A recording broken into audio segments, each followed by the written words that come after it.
Hi, good morning. I'm Pete Najarian. This is the Take for Market Rebellion. What an interesting market we continue to be in, where this market's moving up and down and all around. And we have that intraday movement that's absolutely something like we have never seen in a very, very long period of time. A little bit tighter maybe yesterday. And when I say that, it's still a very big, huge, broad movement. You look at the Dow, it actually, between the ups and the downs yesterday, from the highs to the lows, you're talking about 300 points. So that's a big move. Now, we did close down 135 points yesterday in this wild ride of a market that we are in each and every day. But again, that's actually a little bit tighter than the ranges that we have been seeing. So that part was very interesting. Now, the NASDAQ was getting absolutely hammered yesterday. It was down well over 1%.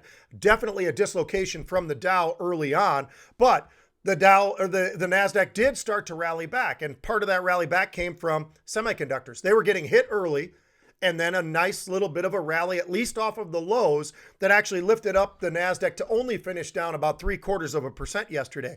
But the industrials were dragging for sure on the markets yesterday when we had that close down about 135. You had names like Boeing and Nike and Disney and those kind of names were the names that were definitely pulling on the markets. But that reversal from the semiconductors for the NASDAQ, that was something. Big cap tech, that really was what was pulling on the markets. But it's not that they were getting slammed to the downside. It was just so many different names were moving into the red. And when I say that, I'll give you a couple of the names that we were looking at. Microsoft, Apple, Cisco, Amazon, Tesla. You get the idea. They weren't getting hit hard, but all going into the red. Then add some of the airlines that were getting hit pretty hard to those numbers, and you can actually see why you were seeing the kind of movement that we were seeing yesterday in the NASDAQ. And again, we got off of those lows. You still have oil hanging around that 40.5 level. You still have gold hanging around somewhere near 1810 in that category. Silver doesn't get talked about enough, and there has been a little bit of option paper recently in silver, but trading around 1950. Now, those are that doesn't sound like a huge number, maybe to you if you don't follow silver very closely, but we haven't seen these levels in quite some time, and finally starting to move and catching a little bit of what we've seen out of the GLD and we've seen out of gold over the last couple of weeks, couple months, something like that. So volatility index still finished right around 27. What really stood out to me yesterday, though, was this. So we slipped from a day where we had volumes well in excess of 30 million contracts on the previous day. Yesterday, 25 million contracts. Now, still a huge number, but more than 5-6 million off of the previous day. It gives you an idea of the sluggishness that it felt like yesterday. And we talked about a little bit of a contracted movement within that intraday. I think all of that sort of plays into why we were seeing a little less volumes than we had been seeing. We had a nice start to the day yesterday. You had Morgan Stanley and J&J coming out with some pretty good numbers, but that couldn't hold on very long, and the markets definitely continued to move to the downside and then lifted off of the lows of the day, lows of the session. So that was something that that really stood out. But for today, we started off the market looking really positive. In the pre-market, we were up about 120 points on the Dow. We were up about 124 points on the NASDAQ, and that's despite the fact that we were getting a bit of a pull from Netflix, and the S&P up about 20 points. We never have seen those numbers return, because when we actually got to the start of today, Friday, going into the weekend, things looked pretty flat. You looked across the board and relatively flat across the board, and then a pretty sharp move very rapidly to the downside that we've actually recovered from pretty nicely. We are now about 90 minutes into the trading day, and the markets have already been in a very, very wide range. As a matter of fact, if you go to the pre-market, up 120 points, we were down about 100 points, and then we got all the way back. Right now, we're looking at close to flat for the Dow. NASDAQ's actually barely, let's just call it flat, because it is positive, but it's flat. And the S&P up a couple of points, up about 3 or 4 points right now. So the early laggers, well, travel, leisure. You also got the financials. You can throw that in there, but you had Wynn, you had Marriott, you had United Airlines, all kind of pulling on the markets kind of early on. You did have, and we still do have, the semiconductors actually trading pretty well today. As a matter of fact, a nice turnaround to actually get themselves back into positive territory, along with a couple of the big Dow names like Pfizer, Merck, United Health, J&J. I just mentioned a lot of healthcare, didn't I? So that area definitely starts to stand out as well. But the big drag certainly would be Netflix. Netflix down about 7%. It's not quite down 7% now, down around 6%. But their numbers were great. Problem was looking ahead. And the outlook did give people a little bit of uncomfortable feeling of what are they saying when they hear from Reed Hastings, who also added a co-CEO to the mix with Netflix.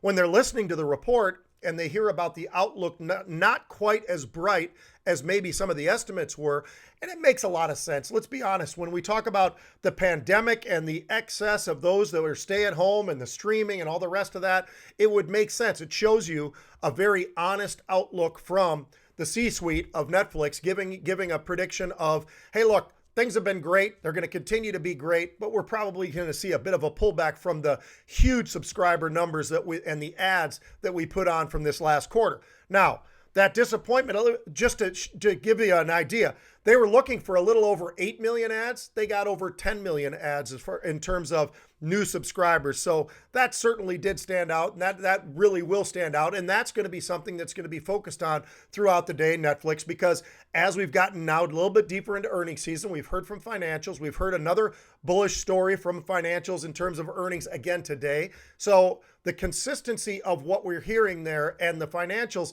kind of starting to follow along with some of that positive news. It's nice to see JP Morgan actually get up and above 100 level. We talked about it's been under 100. Everybody's been talking about, oh, you got to buy it under 100. It slipped all the way down into the low 90s, but financials have had a pretty nice week. And if you look over the last week or so, the XLF and the performance of many of the financials definitely stands out as finally some participation. We'll see if that can hold on to, because that's something we've seen in the past, and then they go right back to selling some of the financials. We'll see if maybe this is finally the time for the financials to catch a little bit of a tailwind and maybe start to move back up to the upside. Now, got to give you some unusual option activity here on this Friday. We talk about tech all the time. We talk about within tech and security, and that is an area that has been, we talk about cloud being something very important, security being something extremely important. We all know about that because we had that news earlier in the week with Twitter and all of that, and that's been an issue. Facebook had their issues about a year or so ago, so that is something that's always top of mind for me, is the security name. So we look at a name like FireEye. Now, it's interesting because FireEye has hit 7 different times now for unusual option activity in the month of June and July. So the last, call it 6 weeks or so, we've had 7 hits for unusual option activity. Stock has not done a lot. I will say that. It has not done a lot. Stock was trading in the 11s, got up into the 13s. Today, trading around 13, but we've got a buyer in there of 5,700 of next Friday, the 24th, expiring 13 calls. So these calls are, call it at the money. They're a little bit in the money. They're at the money calls, trading for about 30 to 70 cents. So in terms of premium, very low premiums, with the idea that in a week, so this is a very, very short term, obviously, within a week, this stock can make a move up to the upside, maybe pushing towards 13 and a half, get up towards 14. We might start to see these options really start to accelerate and maybe start to move to the upside. But we've seen a lot of option paper in FireEye over the years. And like I just mentioned, over the last 6 weeks, again, a lot of option activity there as well. So understand the options world. Knowledge is king. That's why you're here. That's why I think it's so important to understand the mechanics of the options world and the educators that we have here at Market Rebellion. So get educated. I've sent about a half a dozen different friends and friends of family recently over to our place, and people have reached out and said, Pete, I want to be in that market. I see the excitement there. I see the volumes you talk about all the time. I'd like to get involved. And my first thing is get educated. You've got to have education if you really want to have longer term potential for success. Otherwise, you just won't have that, and you might not understand why. Oftentimes you can understand, even with the education, you know why something didn't work. But you've got to understand the mechanics so you understand that part of the options world of understanding time frame, volatility, all the different Greeks that we talk about all the time that go into the pricing model of options. Our guys are the best in the business. Folks, have a great weekend. I'm going to be out on the boat. I got to do that. We got a beautiful 90+ degree weekend in front of us here in Minnesota. So really, really excited about that. And by the way, I've brought this up a million times over the last couple of months. Take a look at some of these stocks that are somewhere in the world of boating. If they've got exposure into that, the Polarises and the Mastercrafts and Malibu and all those, really just take a look at some of those charts. In some cases, really, really extraordinary moves, because the stay at home and the separation and all the rest of the things that have been brought up over the last 3, 4, 5 months, this industry has been absolutely on fire and it's really, really kind of fun. We bought a new boat this year as well. So I know about what I'm speaking about. And I've talked to the guys at those various places. Every guy I've talked to has said this has been an unbelievable year. Doesn't mean that's going to extend any further than it has, but it's pretty interesting just to check it out. And I'm telling you, I'm excited about the weekend and excited about getting out there and doing some boating. Enjoy your weekend as well. Don't get stressed. Have a great weekend, and we'll see you on Monday.